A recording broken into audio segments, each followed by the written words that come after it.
क्या फ्रेंड्स आपके भी फेसबुक एड्स एक्टिव तो दिखा रहे हैं बट एड स्पेंडिंग अभी तक आपका जीरो है, या आपने अपना एड्स पब्लिश कर दिया बट वो अभी तक डिलीवर ही नहीं हो पाया है। तो माय डियर फ्रेंड्स, ये प्रॉब्लम हर मार्केटर्स फेस करता है परफॉर्मेंस मार्केटिंग इंडस्ट्री के अंदर, चाहे वो बिगिनर हो चाहे वो प्रो। हाय गाइस, मेरा नाम कुलदीप शर्मा है एंड मैं पिछले 5 सालों से परफॉर्मेंस मार्केटिंग इंडस्ट्री में काम कर रहा हूँ। दोस्तों, मैंने काफी सारे हजारों कैंपेन्स हैंडल किए हैं एंड मैं आपको इस वीडियो के अंदर वो एग्जैक्ट पॉइंट बताने वाला हूँ जब मेरे क्लाइंट्स की ऐड अटक जाती है या ऐड इंप्रेशन नहीं आ रही होती, तो मैं क्या क्या ऐसी चीजें करता हूँ जिससे वो एक्टिव हो जाती है, कंप्लीटली ऐड स्पेंड भी होता है और हाईएस्ट इंप्रेशन भी आते हैं। इस 5 मिनट की वीडियो के अंदर मैं आपको दोस्तों अभी जो आपकी add note delivery note active show कर रही है या इंप्रेशन नहीं आ रहे उसको एक्टिव और कंप्लीटली डिलीवरी तक लेके जाऊंगा। तो दोस्तों, बिना देरी करते हुए हम चलते हैं वीडियो की तरफ और कंप्लीटली समझते हैं कि ये कैसे हो सकता है।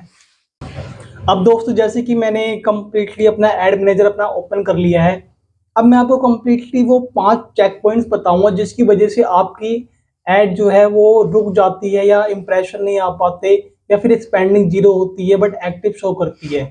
तो अगर आप इन 5 चेक पॉइंट्स को कंप्लीटली देख लेते हो, समझ लेते हो और इसको अपना इम्प्लीमेंट कर लेते हो, तो जो आपकी एड है जो कि नोट डिलीवरिंग शो कर रही है अभी वो डिलीवरी हो जाएगी और कंप्लीटली आपके इंप्रेशन भी आएंगे और स्पेंडिंग भी आपकी जाएगी दोस्तों। तो दोस्तों, जो पहला और बेसिक स्टेप यही है कि जब आप अपनी ऐड को एक्टिव करते हो, राइट, और ऐड कैंपेन्स में चेक करते हो दोस्तों कि मेरी ऐड एक्टिव है कि नहीं है। अब होता क्या है दोस्तों, फेसबुक ऐड ना कभी भी जब आप ऐड लाइव करते हो, राइट, तो जब ऐड लाइव करते हो तो वो 24 घंटे के लिए ना वो रिव्यू में ले लेता है, जिसकी वजह से भी आपके इंप्रेशन नहीं दिखते और बिगनर्स को ये पता नहीं होता, राइट। अब दोस्तों, आपको इसके अंदर दोस्तों क्या करना है, इसके अंदर आपको 24 आवर्स तक वेट करना है कि मेरी ऐड एक्टिव है या नहीं है। अगर आपकी ऐड जो है एक्टिव हो जाती है, अगर आपकी ऐड रिजेक्टेड हो जाती है, अगर रिजेक्टेड हो जाती है तो दोस्तों आपको क्या करना है, आपको रिजेक्टेड में ऐड क्वालिटी के ऑप्शन पर आपको चेक करना है और ऐड क्वालिटी के ऑप्शन पर चेक करने पर आपको ये पता लग जाएगा कि मेरी ऐड जो रिजेक्टेड क्यों हुई थी, उसका रीजन आपको कंप्लीटली पता चल जाएगा। एंड वो दोबारा आपकी अगर पॉलिसीज आपके अगेन आपने कुछ डाला है या क्रिएटिव में कुछ ज्यादा ही आपने कंटेंट डाल दिया या फिर आपने पॉलिसी वायलेट कर दी, राइट, तो वो आपको कंप्लीटली वहां पे शो करेगा और उसको आपको ठीक कर लेना है एंड दोबारा से अपनी ऐड को क्रिएट करना है। पहला तो ये मेजर पॉइंट था। दूसरा दोस्तों, जो मेजर पॉइंट हमारा आता है इसके अंदर, मेरे 5 सालों के एक्सपीरियंस से मैंने जो देखा 60% केसेस में क्या होता है, जो बिडिंग स्ट्रेटेजी हमारी होती है ना गाइस, बिडिंग स्ट्रेटेजी का मतलब क्या होता है वो मैं आपको बता देता हूँ। बिडिंग स्ट्रेटेजी का मतलब होता है कि ऑप्शंस, या हम बोले तो कि जैसे कि हम ऑप्शंस करते हैं, कार की ऑप्शंस करते हैं, राइट, किसी भी चीज की ऑप्शंस करते हैं उसे हम बिडिंग्स बोलते हैं, अपनी हम बोली लगाते हैं, राइट। तो जब हम बोली जो ज्यादा से ज्यादा जो बोली लगाते हैं वो उसको खरीद लेता है, तो इसी तरीके को हम बिडिंग स्ट्रेटेजी बोलते हैं, जो कि हम फेसबुक में भी यूज करते हैं, गूगल एड में भी यूज करते हैं, बट अभी मैं आपको बताने वाला हूँ फेसबुक एड। तो फेसबुक एड के अंदर मैं आपको ये दिखा देता हूँ कि किस तरीके से बिडिंग स्ट्रेटेजी होती है, वो किस तरीके से काम करती है। सबसे पहले तो दोस्तों यहाँ पर आपको इस सेक्शन के अंदर दोस्तों आपको दिखती है bidding strategy, campaign bidding strategy. ये 3 तरीके की होती है। पहला आता है हाईएस्ट वॉल्यूम, सेकंड आता है हमारा cost per result call and second आता है बिड कैप। अब दोस्तों ये काम किस तरीके से करती है वो समझिए, फिर मैं आपको इसके बाद बताऊंगा कि आप क्या गलती करते हो जिसकी वजह से आपकी इंप्रेशन नहीं आती और स्पेंडिंग भी नहीं जाती, राइट। तो हाईएस्ट वॉल्यूम दोस्तों इसका मतलब है कि आपकी एड स्पेंडिंग में फ्री होता है, जितनी मर्जी एड स्पेंडिंग करता है और आपको हाईएस्ट से ज्यादा वॉल्यूम ला के देता है लीड्स के या तो सेल्स के। सेकंड दोस्तों हमारा होता है कॉस्ट पर रिजल्ट गोल। अब ये क्या करता है, सपोज आपने एक बिड सेट कर दी 125 रुपए, या तो अगर आप सेल्स कैंपेन चला रहे हो तो उसमें आपने 125 रुपए सेट की, या अगर आप लीड्स कैंपेन चला रहे हो सपोज इंडस्ट्रियल प्रोडक्ट्स के अंदर, तो आपने उसके अंदर 125 रुपए बिड सेट की कि मेरी 125 रुपए के करीब आनी चाहिए। अब ये क्या करेगा बिडिंग स्ट्रेटेजी, आपके पूरे मंथ में कभी अगर कहीं पे 200 रुपए की लीड आ रही है, राइट, कहीं पे एड कैंपेन दिखाना है 200 रुपए में जनरेट हो रही है, कहीं पे 125 में हो रही है, कहीं पे 100 रुपए में हो रही है, कहीं पे ये 175 में जा रही है, बट एवरेज पूरे मंथ का आपको 125 के करीब ही ला के देगा। बट बिड कैप के अंदर दोस्तों क्या होता है, अगर आपने 125 रुपए बिड सेट कर दी इसके अंदर, तो होगा क्या कि 125 रुपए से ज्यादा वो आपके खर्च ही नहीं करेगा, राइट। मतलब जहां पर आपकी एड दिखानी थी बट वहां पे भी नहीं दिखाएगा क्योंकि आपने कम कॉस्ट डाल रखी है इस वजह से। अगर आपने दोस्तों ये cost cap and bid cap का यूज किया हुआ है, क्योंकि ऑडियंस छोटी हो जाएगी, ज्यादा से ज्यादा वो एड्स दिखा नहीं पाएगा क्योंकि आपने कम बिडिंग डाल रखी है, जिसकी वजह से फिर क्या होता है, इंप्रेशन नहीं आते, साथ ही में आपकी अब इंप्रेशन नहीं आएंगे तो पैसे भी नहीं जाएंगे दोस्तों, राइट, सिंपल सी बात है। तो ये हमारा जो था सेकंड मेजर पॉइंट था दोस्तों, जो कि हमें बहुत ज्यादा ध्यान देने की नीड है, राइट। अब जो हमारा दोस्तों तीसरा जो पॉइंट है, जो तीसरा रीजन है, वो आज की जो ऑडियंस, जो हम ऑडियंस सेलेक्ट करते हैं ना डिटेल टारगेटिंग के अंदर, वहां पर आती है। अब डिटेल टारगेटिंग में दोस्तों हम करते क्या है ना, इसके अंदर हम नैरो टारगेटिंग बहुत ज्यादा कर देते हैं, जिसकी वजह से जो ऑडियंस का जो बड़ा जो साइज होता है वो बिल्कुल छोटा सा हो जाता है, जिसकी वजह से होता है क्या है कि इंप्रेशन नहीं आते, क्योंकि हमारे पास ऑडियंस है नहीं तो दिखाएंगे किसको, और दिखाएंगे नहीं तो एड में इंप्रेशन कहाँ से आएंगे, और बिलिंग भी नहीं जाएगी, सिंपल सी बात है दोस्तों। अब वो दिखाता हूँ वो आप किस तरीके से गलती करते हो, वो इसको समझिए आप। अब सपोज आप टारगेटिंग के अंदर यहाँ पे आ चुके हो, राइट। अब हमें जाना है डिटेल टारगेटिंग के अंदर, तो डिटेल टारगेटिंग के अंदर शो मोर कंट्रोल्स के ऑप्शंस को कर देंगे click, and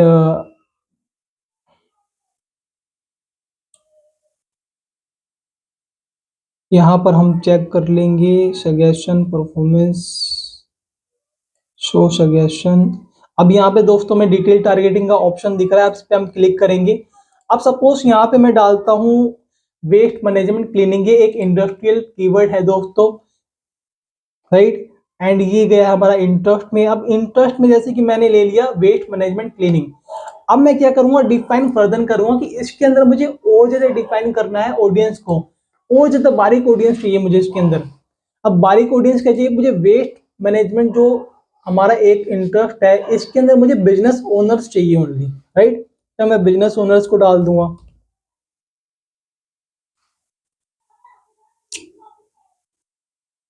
small business and finance में जो आते हैं, राइट। तो अब धीरे धीरे क्या होगा दोस्तों, ये जो ब्रॉड है वो नैरो में आता चला जाएगा। अब मैं जब जैसे ही कि जैसे मतलब अलग अलग टारगेटिंग करता रहूंगा इसके अंदर, राइट। अब जैसे कि मैंने ऊपर करी फिर नीचे करी, और डिफाइन फर्दर करूंगा मैं यहाँ पे, और डालूंगा कि मुझे भाई ओनली जो इसने स्टडी कर रखी है वो उसने ओनली ग्रेजुएशन वाले मेरे को चाहिए, राइट। अब ये मैं डाल देता हूँ field of study BA graduation, right. अब धीरे धीरे ये जो ऑडियंस का जो साइज है ना, अब देखो यहाँ पे 2300 से 2700 आ गया, जो कि पहले के टाइम पे बहुत ज्यादा था। अब जब ऑडियंस बहुत ज्यादा लिमिटेड हो जाती है दोस्तों, तो वो कभी कभार क्या होता है कि आपका एड फेसबुक शो ही नहीं करता, जिसकी वजह से इंप्रेशन नहीं आती है और आपकी स्पेंडिंग भी जीरो रहती है। तो ये भी एक मेजर पॉइंट होता है दोस्तों, तीसरा पॉइंट। एंड जो दोस्तों चौथा चेक पॉइंट है, जो चौथा रीजन है आपका दोस्तों, वो रीजन जो सब मतलब इसको अगर आप बोलोगे ना तो दोस्तों सबसे छोटा रीजन है, बट अगर आपने ये गलती कर दी तो दोस्तों ये आपके लिए बहुत बड़ा रीजन हो सकता है। अब लोग करते क्या है दोस्तों, अपने ना एड अकाउंट के अंदर लिमिट सेट कर देते हैं पेमेंट में, एड लिमिट। अब इसके अंदर दोस्तों क्या होता है, सपोज आपने एक एड स्पेंड लिमिट सेट कर दी 5,000 रुपए, 10,000 रुपए, राइट। अब वो एड स्पेंड लिमिट सेट कहाँ से होती है, जब आप पेमेंट मेथड्स में जाते हो वहां से आपकी ये सेट होती है। अब दोस्तों अगर आपने 5,000 10,000 रुपए सेट कर दी, अब होगा क्या, जैसे ही आपकी 10,000 रुपए कंप्लीट एड स्पेंडिंग हो जाएगी, उसके बाद क्या होगा, वो लिमिट आपकी वहीं पे खत्म हो जाएगी। अब आपको वो लिमिट बढ़ानी पड़ेगी, तभी आपकी एड इंप्रेशन एड आपकी चलेगी। अगर आपने वो नहीं बढ़ाई तो आपके दोस्तों ना तो इंप्रेशन आएंगे, ना तो नई जो आपकी बिलिंग कट रही थी वो भी नहीं कटेगी दोस्तों। तो ये एक बहुत बड़ा मेजर पॉइंट है। सेकंड मेजर पॉइंट ये है कि आप अगर पोस्ट पेड या प्रीपेड अकाउंट के अंदर हो, क्रेडिट कार्ड आपने डाल रखा है दोस्तों, तो होगा क्या कि अब ये किस तरीके से काम करता है, अगर आपका एड जो क्रेडिट कार्ड है वो अच्छे से नहीं लगा तो भी आपकी एड जो है एक्टिव नहीं होगी, क्योंकि ये इसने पॉलिसीज ला के दे दिए काफी सारी, जिसकी वजह से क्या होता है, अब उस क्रेडिट कार्ड आपको डालना ही डालना है, क्रेडिट कार्ड हो या डेबिट कार्ड हो, राइट। दोनों में से एक चीज आपको डालनी है, तभी आपकी एड शो होगी। अगर आप ये नहीं डालते तो एड शो नहीं होगी, राइट। तो इसका भी दोस्तों आपको बहुत ज्यादा ध्यान रखना है। एंड लास्ट और पांचवा पॉइंट जो हमारा दोस्तों है वो ये है कि दोस्तों हम क्रिएटिव के अंदर ना बहुत बड़ी ये गलती करते हैं कि हम अब जैसे कि फेसबुक ने अपना 20% का भी मतलब खत्म कर दिया, बट फिर भी दोस्तों अगर आप एड क्रिएटिव के अंदर क्या करते हो, ज्यादा से ज्यादा टेक्स्ट डाल देते हो, राइट। तो उसके अंदर क्या होता है कि आपकी एड आगे शो ही नहीं होगी। यस दोस्तों, अब क्योंकि टेक्स्ट पे टेक्स्ट भरा होगा, जिसकी वजह से लोग मतलब देखेंगे नहीं, उसको देखेंगे नहीं तो वो फेसबुक क्या करेगा, उसको आगे दिखाएगा ही नहीं, और दिखाएगा नहीं तो इंप्रेशन नहीं आएंगे दोस्तों, सिंपल सी बात है, राइट। तो ये भी एक मेजर पॉइंट है। और सेकंड पॉइंट ये है कि सपोज एक एड क्रिएटिव है और एक एड कॉपी है, अगर आपने इसको पहले भी यूज किया हुआ है, राइट, पहले आपकी नहीं अच्छी चली, दोबारा आपने यूज किया, तिबारा आपने यूज किया, सपोज वो एक एड क्रिएटिव आपकी ऑडियंस को 3 से 4 बार दिख रही है, जिससे एड फटीग हो रहा है, राइट। इस कारण से भी आपकी जो ऑडियंस है बोर हो चुकी है आपका एक सेम एड क्रिएटिव देखते देखते, जिसकी वजह से फेसबुक एड दोबारा से आपका एड क्रिएटिव आगे नई कैंपेन्स के अंदर शो नहीं करेगा, जिससे आपका इंप्रेशन नहीं आएगा और बिलिंग भी आपकी जीरो रहेगी दोस्तों। तो ये 5 रीजंस थे जिसकी वजह से आपकी एड जो इंप्रेशन थे वो नहीं आ रहे थे। अगर आप इन 5 चेक पॉइंट्स को कंप्लीटली समझ लेते हो और कंप्लीटली आप उसको फॉलो करते हो, राइट, जो मैंने आपको बताए हैं, एंड साथ में आपको मैंने सॉल्यूशन भी इसका साथ साथ प्रोवाइड किया है। एंड दोस्तों एक मैं यहाँ पे प्रो टिप आपको देने वाला हूँ। ये प्रो टिप ये है कि अगर आप फेसबुक एड सेटअप करते हो, आप चाहते हो कि मेरी जो एड है वो विद इन अब 24 आवर्स ही लेता है एड एक्टिव करने में, अगर आप चाहते हो कि मेरी 1 से 2 घंटे 3 घंटे के अंदर ही एड एक्टिव हो जाए, तो आपको करना क्या है दोस्तों, आपको सिंपल सा मेथड अपनाना है। जब भी आप अपना अमाउंट सेट करते हो वो सम में नहीं रखना, आपको वो नेगेटिव रखना है। नेगेटिव मीन्स सपोज आप 100 रुपए का डेली बजट डालते हो, तो आपको क्या करना है, 99 रुपए का डालना है, 97 का डालना है, 93 का डालना है, इस तरीके से डालना है। क्योंकि लोग ज्यादातर सम का यूज करते हैं, जिसकी वजह से वो क्योंकि इसके अंदर सारे के सारे ए ही लगे हुए हैं, आप भी जानते हो, राइट। तो अगर जब आप उसको एक नया नंबर देते हो ना, तो वो जल्दी इसको कैप्चर करता है और आपकी एड एक्टिव कर देता है। ये मेरा एक्सपीरियंस है दोस्तों, वो एक्सपीरियंस मैं आपके साथ शेयर कर रहा हूँ। तो आप अगर इसको फॉलो करोगे तो आपको भी ये देखने को मिलेगा दोस्तों। अगर दोस्तों आपको ये वीडियो हेल्पफुल लगी है एंड आप चाहते हैं कि मैं अपने 5 सालों के एक्सपीरियंस से और भी स्ट्रेटेजी शेयर करूं, जैसे कि हाई और ROI कैसे जनरेट करें, कैसे अपने फेसबुक ऐड को कैंपेन को स्केल करें, तो दोस्तों कमेंट में यस टाइप कीजिए एंड चैनल को सब्सक्राइब कीजिए, लाइक कीजिए एंड अपने उन दोस्तों को ये वीडियो शेयर कीजिए जो कि इस प्रॉब्लम को फेस कर रहे हैं। तब तक के लिए दोस्तों मिलते हैं नेक्स्ट वीडियो में। Keep optimizing, keep rising. Thank you.